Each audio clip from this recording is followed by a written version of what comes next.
Another day na naman dito sa Siargao Island, guys. So, dahil may low pressure, hindi kami makaligo dito sa Taktak Falls. So, ang ginawa namin, pumunta na kami ng Boulevard na lang. Hi, guys! Dito kami sa Boulevard.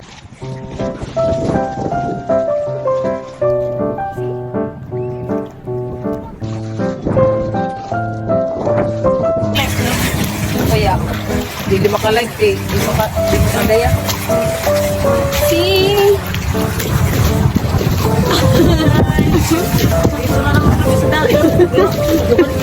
Balik-balik ang dagat. Lalo kayo sa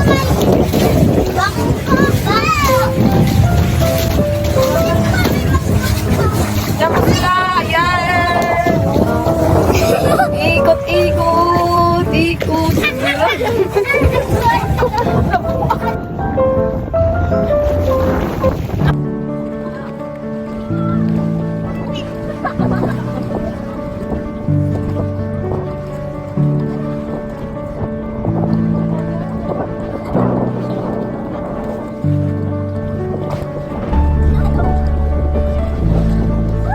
Ano tayo na view? Ito kami sa timing.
Kinabukasan, nagpunta kaming groceryhan kasi maliligo na naman.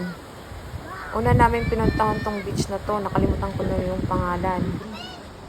Maganda naman ang beach na to, kaso mabato. Kaya ayaw ng mga bata dito maligo. Kaya naghanap kami ng ibang location. So nakita namin tong Travelers Beach and Resort. So nagustuhan ng mga bata dito kasi may pool din siya. Kung ayaw na maligo sa dagat.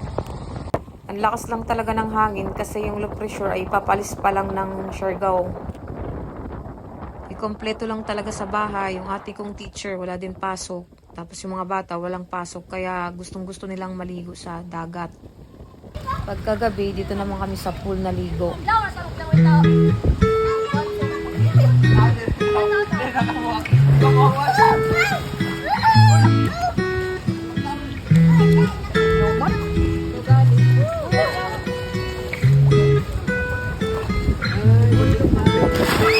I've said this a million times.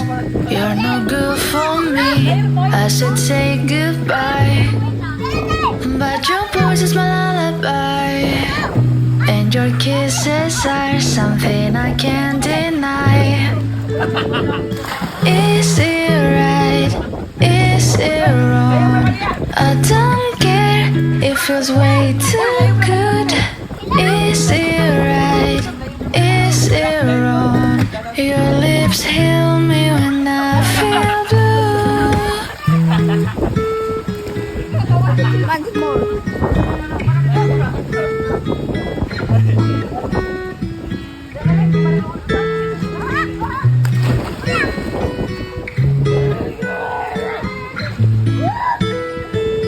Some days I say you're the one I hate, but I wake up in Kinabukasan, nadaanan namin tong nagpiprint live. Kaya dito kami bumili ng t-shirt ng Siargao kasi ang ganda ng mga design nila.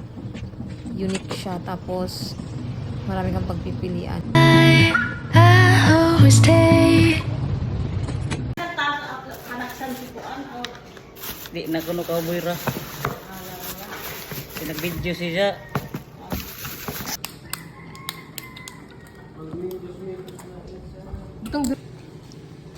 Sausaw dire. Pakita sausaw. Yan, gani. Tapos Kita kau. mm. Kau. Delicioso. Gulo. Higa pa. So, yun lang guys. Kinabukasan, flight ko na pabalik ng Maynila. So, puro mga foreigner yung mga kasabayan ko dito this time. Dalawa lang ata kaming Pinoy dito. Yung katabi kong lalaki, yun lang ata. Tapos mga foreigner na yung iba. Ganun ba doon pag December? Pag ulan?